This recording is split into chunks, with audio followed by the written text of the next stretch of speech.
Okay, Mark said something interesting. He said ctDNA positive, you have metastatic disease. Is that necessarily true? Could you have T2 disease and have a positive ctDNA? I think that's the most concerning situation, but that would more give me pause to go down a bladder sparing route. You know, if we don't see any obvious metastases on imaging, I think it's reasonable to think about cystectomy in that patient.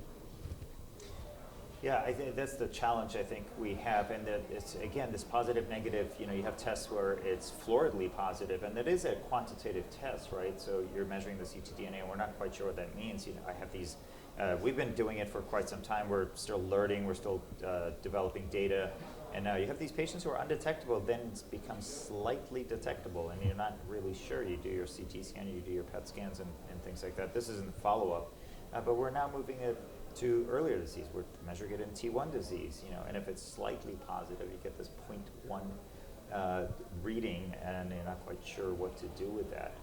So, you know, I think we've got a lot to learn in the next few years, hopefully, in where this falls. But these tools are really quite fantastic. You mentioned CX Bladder and the alternating cystoscopies. That's certainly something we learned during COVID, and Sia Daneshmand had done one of those studies looking at the safety of skipping cystoscopies. I think we probably, as a group, as urologists in all countries, end up doing a lot more, except in the UK, I guess. We don't do many, but as many as we do. And you know, the safety of skipping some of these cystoscopies. Is that something that in the community practice you think is valuable, or quite the opposite? Well, you're taking away some. Yes, I mean you can look at it both ways, certainly, but I mean obviously we don't want to be doing unnecessary procedures just because. But I think in general, you know, I think education of what the actual criteria are, because I think you know what I've certainly learned, you know, over the last couple of years with some of these new agents coming out is, you know, myself included, we're not doing a great job of risk stratifying patients up front, and you know, if you don't risk stratify them properly in the first place, you can't really follow the right surveillance protocols.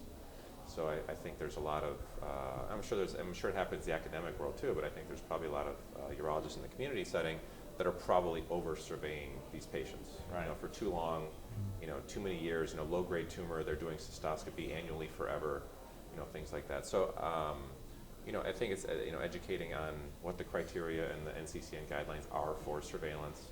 And as far as the CX Bladder goes, I mean, I think if that comes back, you know, with a very low score, cytology is negative if you even need to do cytology if you're doing CX Bladder, imaging's negative, you know, I think for the right patient, you know, we certainly have patients that are you know, you walk in to do your surveillance cystoscopy and they look at you like you're the Grim Reaper walking in, and they have this, you know, horrified look on their face. So it'd be nice to, you know, if we can skip some. I mean, we're all busy enough. If we have to give up a few cystoscopies for the good of the patient, there's always more work to do.